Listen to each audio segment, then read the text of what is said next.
It's about a recalibration of our internal compass of vitality, how we sense ourselves as part of something much bigger.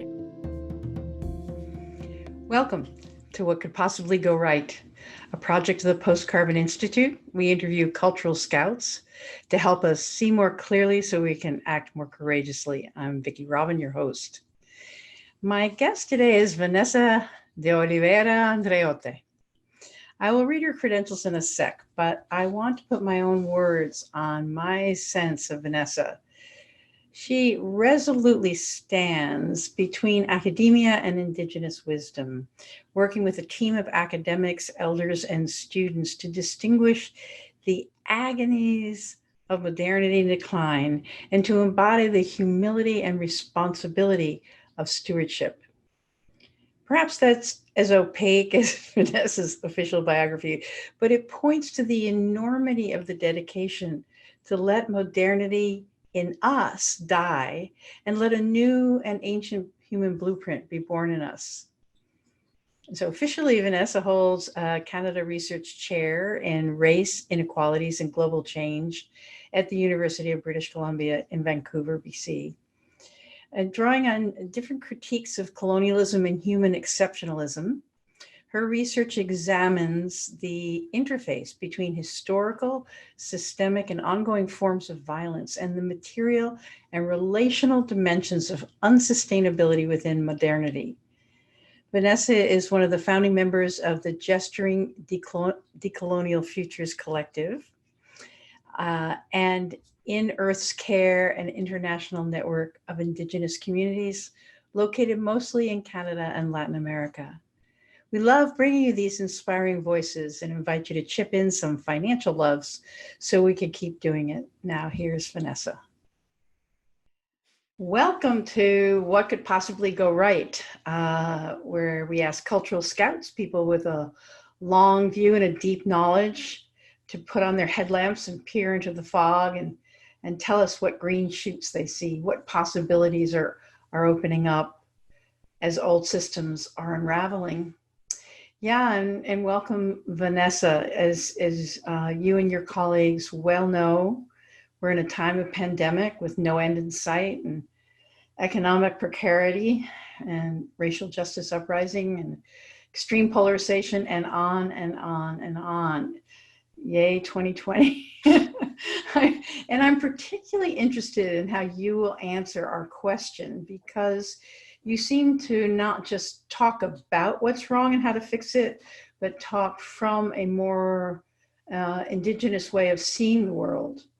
So what's going wrong for Western civilization could actually be something going right for the cultures who were here before Europeans came and settled and owned and exploited and made an unsustainable paradise for ourselves. So all that said, Vanessa, here we are, and here's my question.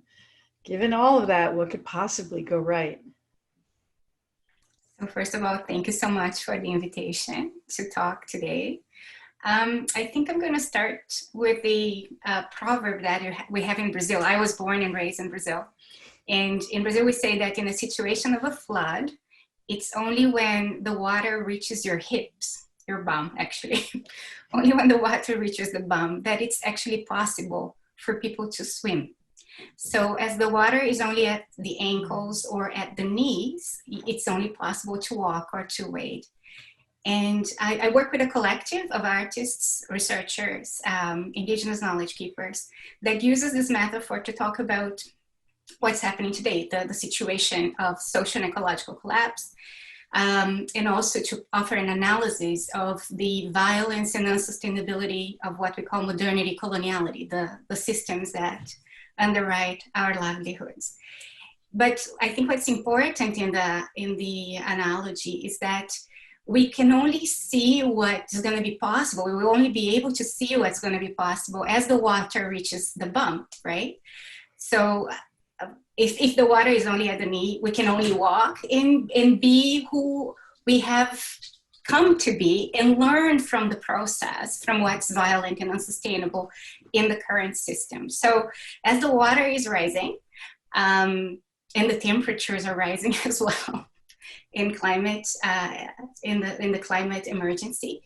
It is important to probably learn from or be taught by the communities that have been swimming for a long time against the tide that we have brought to their communities of colonialism, of capitalism, of unsustainability, and of violence. So the teachings from communities that we call communities in high intensity, high stakes, high risk struggles are very different from the teachings that we find in low intensity struggles, right? So it's important to bring these teachings together, not as a form of learning like from them the responses, but understanding that they can show us that it is possible to swim. So my analogy to swimming is also related to accountability, responsibility, and making connections that people avoid making as they are walking. So in swimming, you have to have a very different relationship with the water. You have to you have to remember that you are mostly water, and you have to become water as well. You have to have a different relationship with your breathing. You have to be able to read the context in a very different way. And it is this capacity to hold space for these things that I believe the waters themselves are going to force us to reconnect with capacities that have been exiled by the current system, the modernity, coloniality, and its violence and unsustainability. We will be able to realize that we are part of a wider metabolism, that our own metabolism, our bodies are nested within something much larger, and we won't be able to deny that anymore. So the Indigenous communities we're working with, and I'm not saying that they have the answers, and I'm not saying even that all of them are welcoming social and ecological collapse. They know it's going to be hard.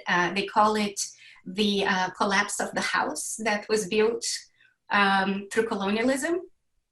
And they know they have to learn to leap very fast back, otherwise it will fall on their heads. It's already built on their backs. It's gonna fall on their heads if they're not quick. So many of them, many of these communities are preparing for facing the removal of the very basic securities that the government, especially in Brazil, used to provide and is not providing anymore.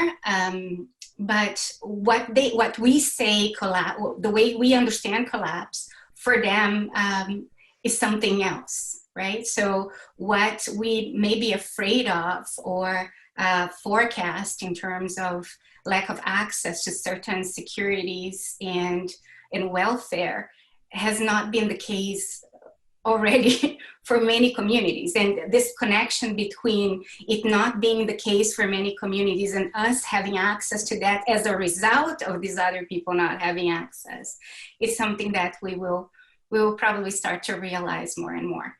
But I don't think this is a moral awakening in the strict sense of the term. It's more an existential thing that comes from a disillusionment, a gradual disillusionment with the satisfactions that we have, with the consumption, comforts, enjoyments, securities that we have taken for granted. Because these comforts, enjoyments, securities, and consumptions are actually based on violence and unsustainability somewhere else. And we won't be able to deny that anymore. And in this disillusionment, disenchantment, we will also have to compost all the waste. In our project, we call it shit. All the individual and collective shit that has accumulated, that is saturated. And in order to do that, we will need to access the capacities that have been exiled so that we can also find joy and vitality in places that we have forgotten that they exist. So most of the forecast is a forecast of difficulty, of a lot of pain, of discomfort for a lot of people, and of increased violence in many cases. But unless we develop the capacity to face this with stamina and joy and depth and maturity, sobriety, accountability, responsibility, and humility, we may end up in a very destructive place.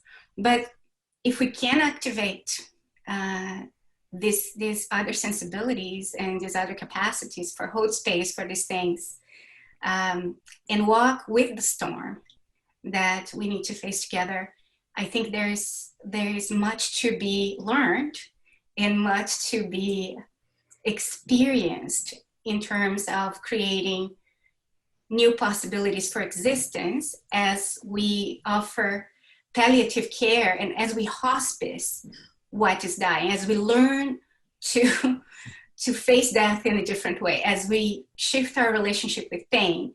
And in these two processes, I think both the learning to face death in a different way, we're not only facing the death of the system, but also our own. And part of the teachings that we've had with the Indigenous communities we work with is that living well is not separated from dying well, and combining the living and the dying, and not being haunted by pain, but also seeing pain as an inevitable teacher in all of this, is something that these are lessons that we have forgotten and that we need to remember, so that this sense of responsibility and accountability is not just enacted as an intellectual choice, but as a visceral, embodied thing. It's not a choice.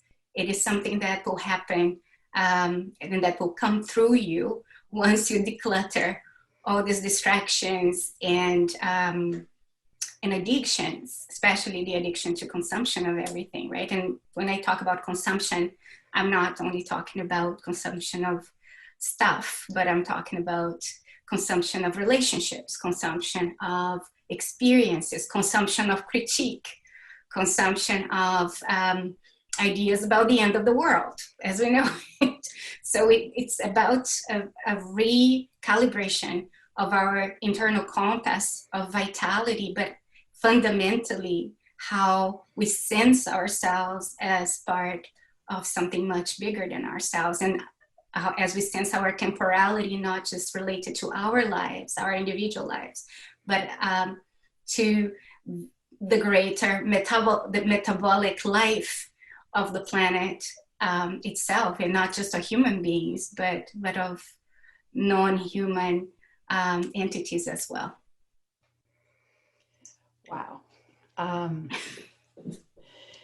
Yeah, I know that since I've been sort of studying you, I know what a rich teaching you're trying to bring forward in like 10 scant minutes. But I do want to probe this, because the question is, what could possibly go right as an observation, not as a evocation? I mean, what you're talking about, that I've come to the awareness over doing these interviews that the transformation that's going to be happening is going to happen over lifetimes. Not my lifetimes, but generations. That this is not something we're going to get right very soon. Nonetheless,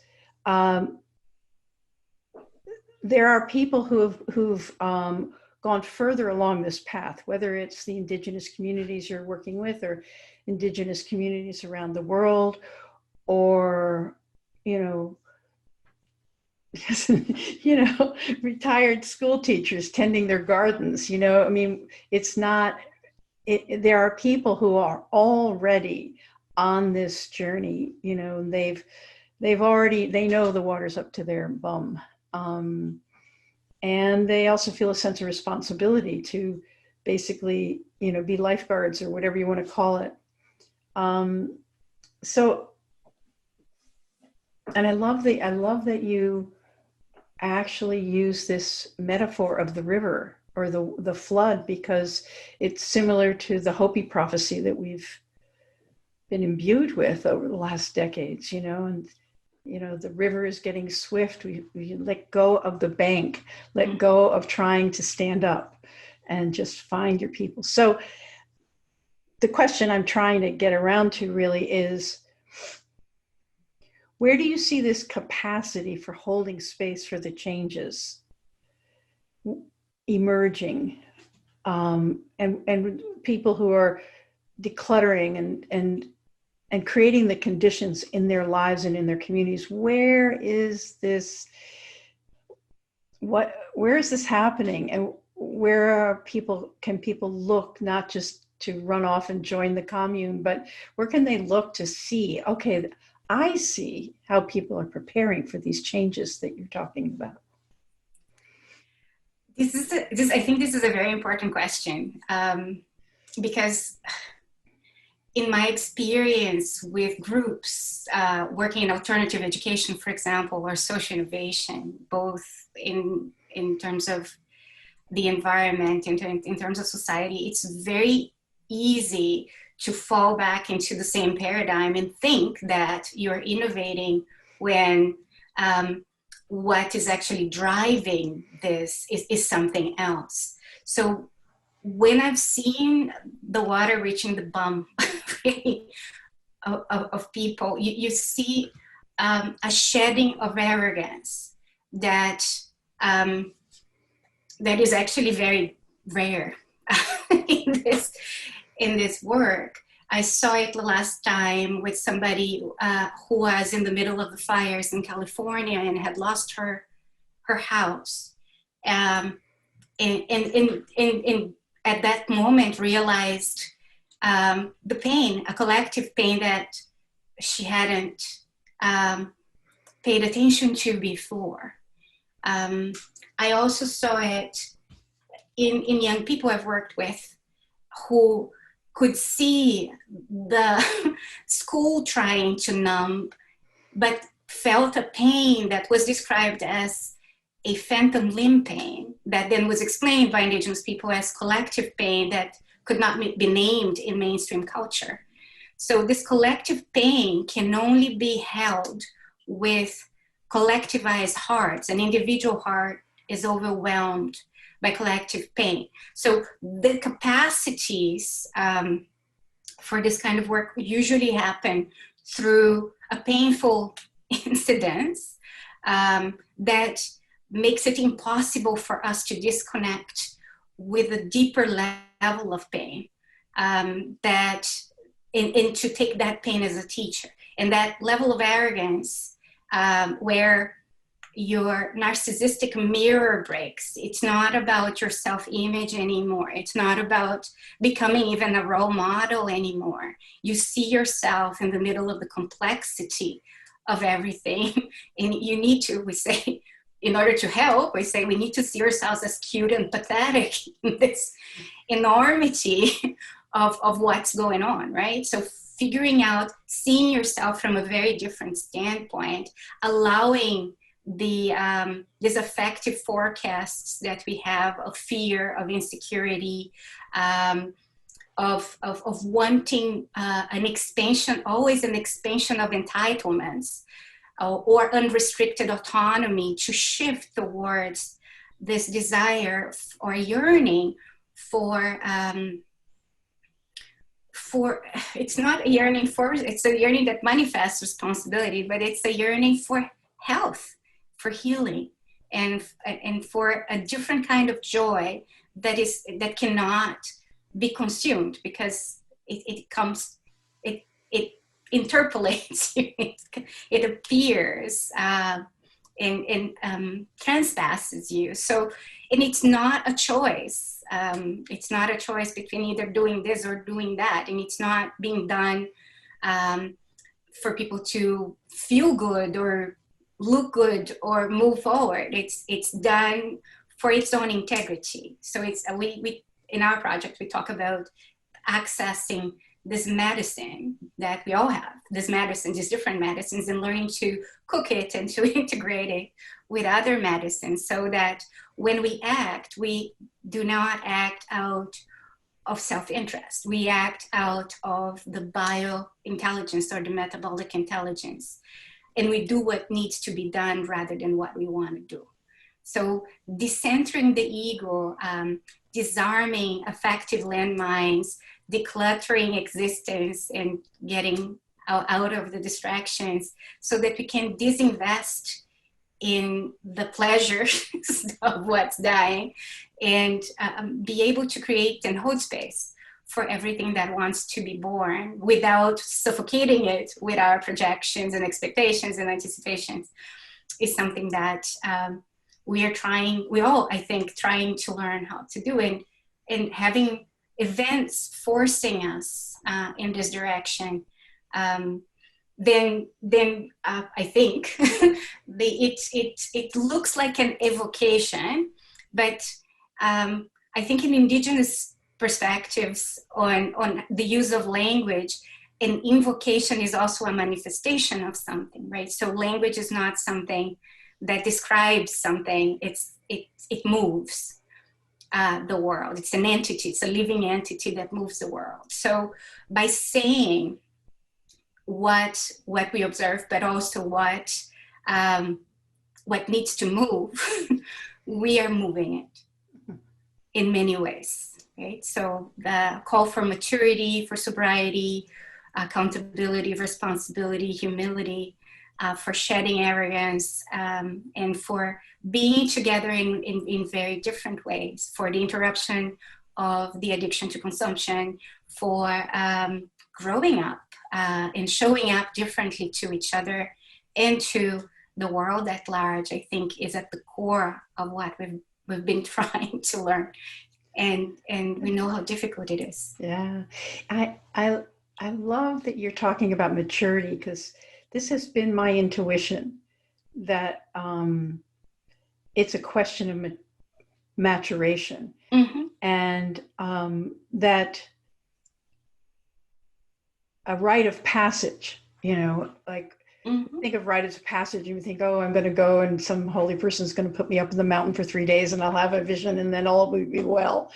But really it's like a fire, like your house burned to the ground, and these or like a loss of a partner or a child. Mm-hmm.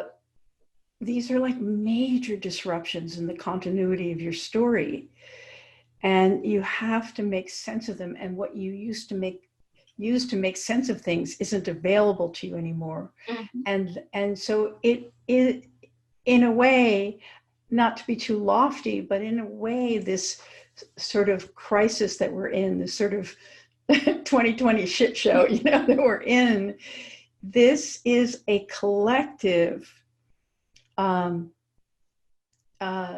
sort of ejection from the tribe and out into the forest to find mm-hmm. out whether we're going to sink or swim or live or die, or whether whatever we have in us is sufficient to the moment.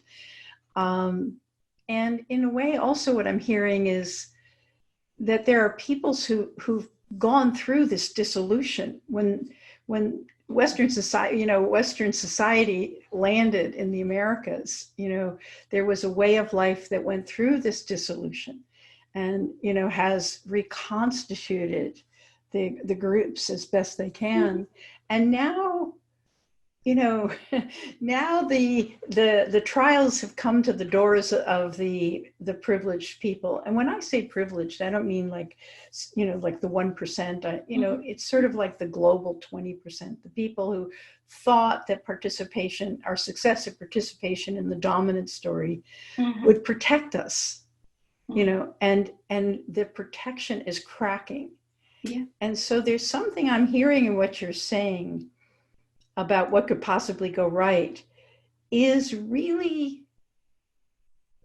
that acceptance that the story of separation and control, that is really the story that we all, that we put ourselves together and we have, all of this stuff we've packed around us, material and immaterial, that stuff is starting to crack. It's not like the institutions are cracking, it's the institutions in us.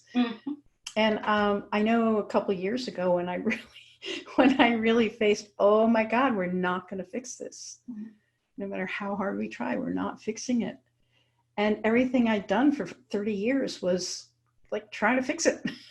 So it's like I've been going through myself that whole dissolution of the specialness that comes from being even a cultural scout, you know, of having something to say out there on the edge. So it's a big thing that we're in. And I really appreciate it's like your finger pointing at something, not a thing, but at a process that we are confronted with. We don't get to say that the dam hasn't broken and that we're now up to our ankles. We don't have any say over that, but we do have a say. We do have a say over how we swim when the water reaches our bum. So, or anyway, if we're going to just hold the refrigerator.